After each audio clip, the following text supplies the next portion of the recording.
کہاں کھڑے ہیں، تو ہمیں تو اپنے ایک ایک لمحے کی قدر کرنی چاہیے۔ کاروباری لوگوں کو بھی آگے بڑھنا چاہیے، علماء کو بھی اپنے وقت کی قدر کرنی چاہیے، عوام کو بھی کرنی چاہیے۔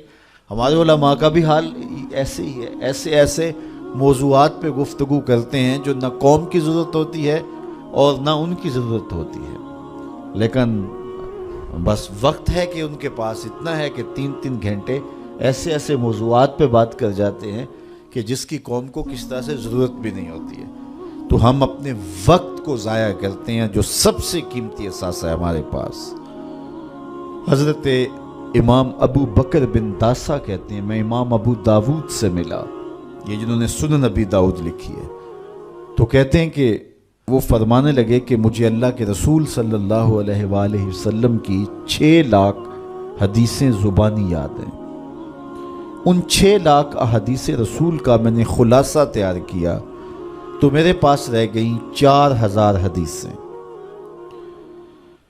پھر میں نے زہد، مناقب، فضائل، قصص اور پچھلی امتوں کے تذکروں پر مشتمل حدیثوں کو الگ کر دیا۔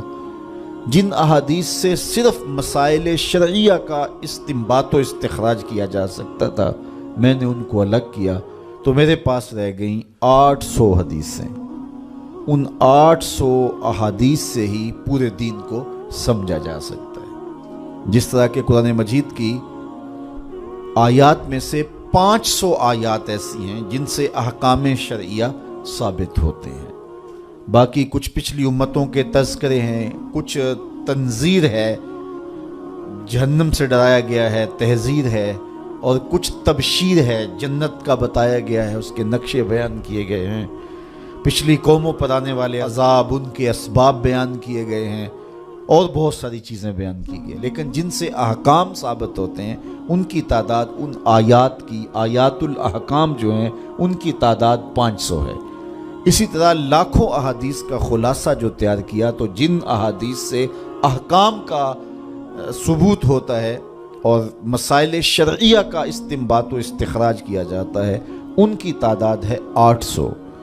تو حضرت امام ابو داؤد کہتے ہیں میں ان 800 احادیث کا ایک اور خلاصہ تیار کیا تو میرے پاس رہ گئیں 4 حدیثیں، اور ان 4 حدیثوں کے بارے وہ فرماتے ہیں اساس الاسلام ہیں، اسلام کی جڑ ہیں، اسلام کی بنیاد ہیں۔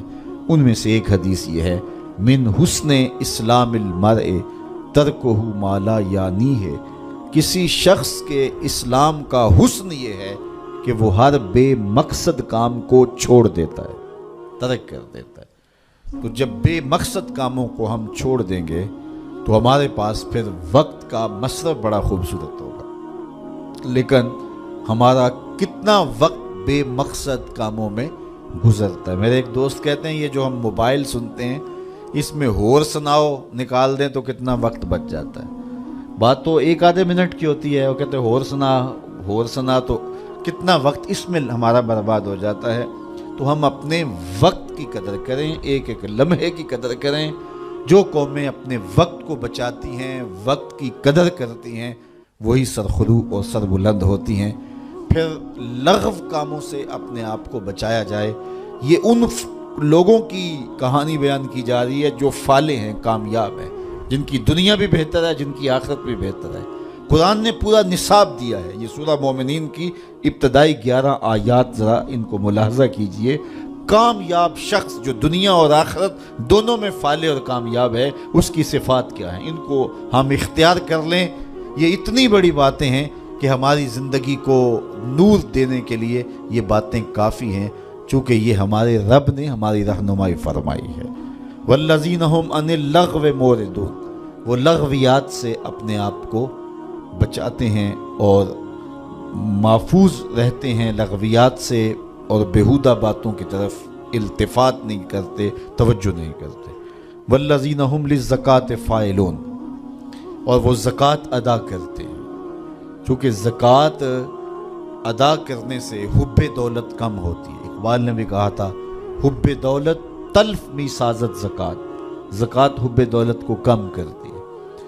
جب انسان زکوٰۃ بھی نہیں دیتا اپنے مال سے تو اس کے دل میں دنیا کی محبت، دولت کی محبت چمٹ جاتی ہے جو اس کا چین چھین لیتی ہے۔ اور اگر زکوٰۃ دیتا ہے تو پھر حب دولت کم ہوتی ہے، اور اگر وہ راہ خدا میں مزید صدقات دیتا ہے، خیرات کرتا ہے، تو پھر دولت کی آزمائشوں سے اور دولت کے ساتھ جو فتنے آتے ہیں ان سے وہ بچ جاتا ہے۔ دولت جب آتی ہے تو اپنے ساتھ بہت سارے فتنے لے کر آتی ہے، تو وہ فتنوں سے بچنے کے لیے صدقات کثرت کے ساتھ دیے جائیں، دولت راہ خدا میں خرچ کی جائے، تو پھر فتنوں سے بھی بچے گا اور گناہوں کا کفارہ بھی بنے گی۔ تو وہ زکوٰۃ دیتے ہیں، اور یہ بات ذہن میں رکھیں، زکوٰۃ دینے سے یا صدقہ دینے سے دولت کم نہیں ہوتی۔ میرے حضور نے ارشاد فرمایا، قسم کر کے ارشاد فرمایا، حضرت ابو کبشہ الانماری رضی اللہ تعالی عنہ سے مروی ہے، حضور نے 7 چیزیں ارشاد فرمائیں، جن میں 4 چیزیں حضور فرمایا بغیر قسم کے بیان کرتا ہوں، اور 3 چیزیں میرے حضور نے فرمایا میں قسم کر کے بیان کرتا ہوں۔ اللہ اکبر! جب حضور رب کی قسم کریں تو پھر کتنی بڑی بات ہوگی۔ تو فرمایا میں اللہ کی قسم اٹھا کے کہتا ہوں، ان میں سے ایک بات فرمایا، ما نقص مال عبد من صدقہ،